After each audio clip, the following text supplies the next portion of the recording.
Oi gente, eu sou Giovana Fernandes e hoje eu vou falar da obra Romanceiro da Inconfidência de Cecília Meirelles e fazer uma análise dos romances 36 ao 40. O Romanceiro da Inconfidência é uma obra de 1953, escrita por Cecília Meirelles, uma autora modernista que vai quebrar com os padrões estéticos do modernismo. Bom, primeiro pra gente entender como ela faz isso, a gente precisa entender o que foi o modernismo e como era antes dele. No passado, antes do modernismo, a estética era de versos metrificados, decassílabos, redondilhas, tudo muito regradinho.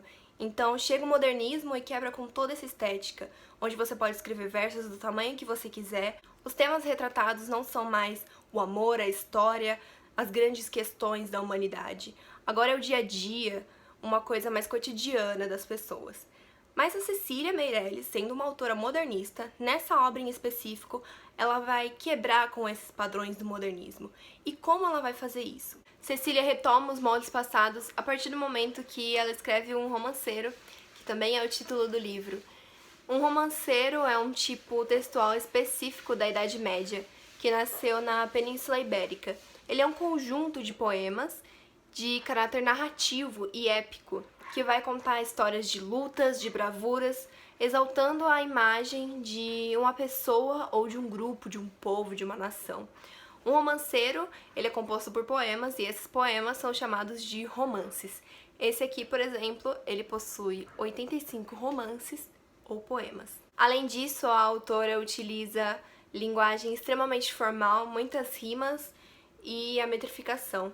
A grande maioria, não todos, os romances dessa obra são escritos em redondilhas, as maiores, que são as de 7 sílabas poéticas, e as menores, que são as de 5 sílabas poéticas.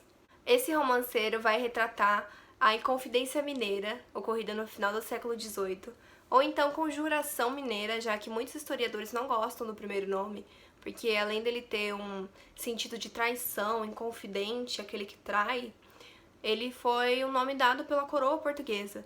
Então, muitos historiadores preferem o nome Conjuração Mineira. Esses foram os nomes dados à luta de caráter separatista vinda de mineiros e alguns portugueses que se uniram contra o domínio da coroa portuguesa. E a coroa portuguesa respondeu com violenta repressão. Esse romanceiro, além de ser escrito em 85 romances, ele é dividido em 5 partes e cada parte dessa tem um diferente tema. E eu vou explicar para vocês mais especificamente sobre a segunda parte, que vai do romance 20 ao 47. A parte 2 vai trazer pra gente o nascimento da Conjuração Mineira, o nascimento das ideias, as reuniões escondidas e inclusive o nascimento da bandeira. A bandeira, ela foi idealizada, primeiramente, por Tiradentes. Era um triângulo verde representando a Santíssima Trindade, que é uma doutrina cristã que acredita que Deus é dividido em 3 pessoas formam Deus, que é o Pai, o Filho e o Espírito Santo, e atrás um campo branco. A segunda bandeira foi idealizada pelo Inconfidente José de Alvarenga, e ela também tinha um campo branco, 3 triângulos, um índio no meio sendo libertado por suas correntes, e em volta a frase Libertas quae sera tamen, que significa liberdade ainda que tarde. Por fim, a bandeira virou uma junção das duas propostas e também deu origem à atual bandeira de Minas Gerais. Nessa parte também temos o aparecimento de figuras importantíssimas como Tiradentes, o Cláudio Manuel da Costa e o Tomás Antônio Gonzaga. Bom, agora a minha análise dos poemas 36 ao 40. O romance 36 vai retratar a solidão que Tiradentes sentia enquanto ele estava em sua situação de vigiado permanente. Então, num trecho, ele diz: devem ser as sentinelas que amanhã me prenderão? Quem as pôs sobre os meus passos? Quem comete essa traição? Responde, Joaquim Silvério, quem nos leva à perdição? Então aqui ele vai citar os sentinelas, que eram os guardas vigias, e uma outra figura que é bastante odiada pela história brasileira, que é o Joaquim Silvério. Foi um português que tinha dívidas com a coroa portuguesa e ele queria pagá-las. Então ele fazia isso a partir de denúncias. Ele sabia muito o que estava acontecendo no meio do movimento de Conjuração Mineira, no meio da luta. Então ele fazia denúncias dos inconfidentes, quem eram esses inconfidentes, para a coroa portuguesa ir atrás deles, e assim ele tentava quitar a dívida dele. O delator Joaquim Silvério ficou conhecido como um dos casos mais célebres de delação premiada, apesar de que a gente não pode dizer que ele foi o primeiro, mas um dos primeiros mais famosos. Bom, a delação premiada é quando você basicamente conta pro réu tudo o que você sabe e ele vai diminuir a sua pena ou te dar algum benefício. Tem uma analogia que o professor Luiz Carlos Villalta, da UFMG, faz, que eu acho que fica mais fácil da gente entender qual era essa relação do Joaquim Silvério na Inconfidência Mineira. Ele diz: Silvério dos Reis sabia de todos os passos do movimento. Numa comparação com a atualidade, seria como se o ministro da Fazenda no governo Lula, Antônio Pallotti, que está preso, ou Paulo Preto, ex-assessor do ex-governador de São Paulo, José Serra, soltasse a língua e contassem tudo o que sabem. Acho que essa é uma analogia interessante pra gente entender o que aconteceu mais ou menos. O romance 37, ou de maio de 1789, vai trazer pra gente os principais momentos de fracasso da revolta. Então ele traz os dias 1º de maio, que é quando Tiradentes é perseguido pelo Joaquim Silvério, citado no poema anterior que a gente leu. O 9 de maio, que é quando o Tiradentes é caçado no Rio após a denúncia do delator Joaquim Silvério.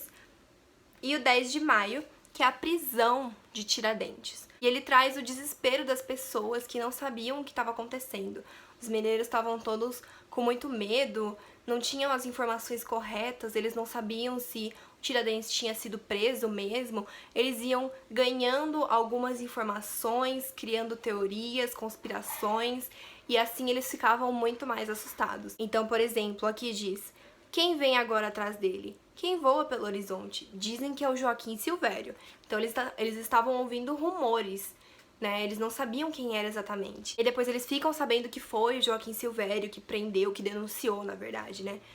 O Tiradentes. Como, por exemplo, no 9 de maio, que diz: toda a cidade já sabe que o alferes anda fugido. No sótão de que sobrado? Em que fazenda? Em que sítio? Embarcado em que canoa? Atravessando que rio? Por detrás de que montanha? Por cima de que perigo? Então eles não sabiam onde o Tiradentes estava, se ele tinha sido preso já, e todo mundo ficava muito desesperado com isso. Até que eles ficam sabendo que Tiradentes foi preso, e aí chega o final de maio, que vai dizer assim: sentam-se na cama os doentes, choram de susto os meninos, 1000 portadores galopam, a 1000 corações aflitos. Por aqui brilhava a Arcádia, com flores, versos, idílios, que querem dizer amores aos ouvidos dos meirinhos. O romance 38, ou do Embuçado, vai trazer uma pessoa que tem uma mensagem para o Tiradentes, mas ninguém sabe quem é essa pessoa ao certo.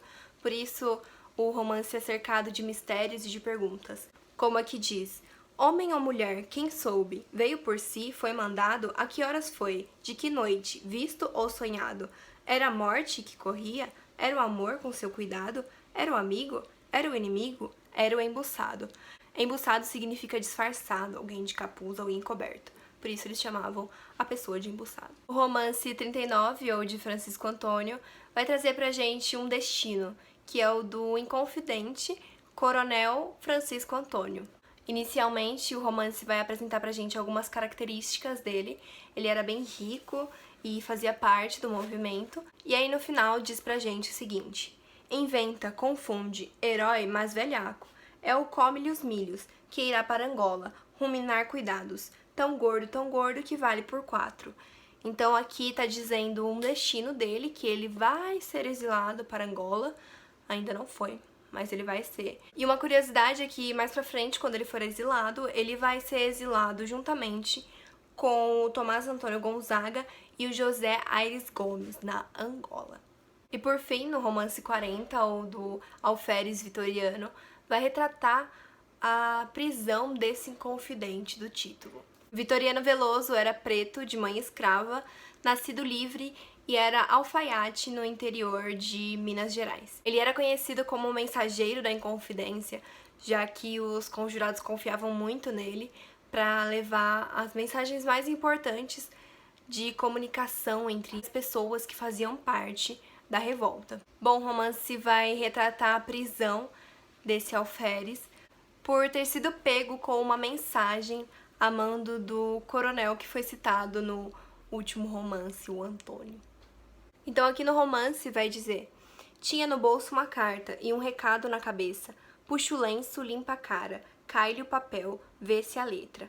Vitorianos te agarram, terás de cumprir sentença. Foi o que aconteceu.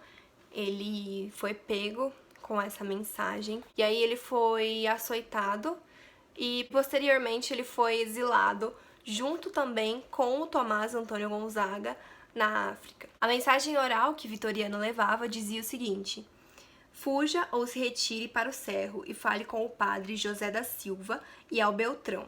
Se o Beltrão não estiver, pelo que um quiser se apodere da tropa e façam viva ao povo. Estarei aqui às suas ordens. E a mensagem escrita que ele carregava dizia: acautele-se, porque vai ser preso nesses 4 ou 5 dias. Eu sou a Giovana Fernandes e eu espero que vocês tenham gostado do vídeo e aprendido alguma coisa com o que eu expliquei.